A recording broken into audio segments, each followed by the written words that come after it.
দেশের বিভিন্ন অঞ্চলে আজ সন্ধ্যার মধ্যে আঘাত হানতে পারে শক্তিশালী কালবৈশাখী ঝড়।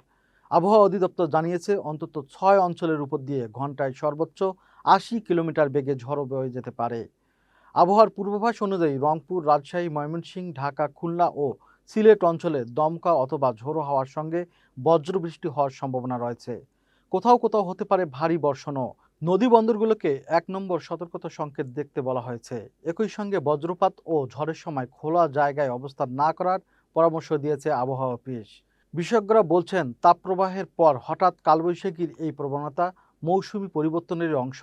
তবে ঝড়ের সময় গাছপালা, বৈদ্যুতিক খুঁটি ও দুর্বল স্থাপনা থেকে নিরাপদ দূরত্বে থাকার আহ্বান জানানো হয়েছে। আবহাওয়াবিদরা বলছেন দিনের অতিরিক্ত তাপমাত্রা ও আর্দ্রতার কারণেই তৈরি হচ্ছে কালবৈশাখীর অনুকূল পরিবেশ। সন্ধ্যার পর ঝড়ের তীব্রতা আরও বাড়তে পারে বলে আশঙ্কা করা হচ্ছে।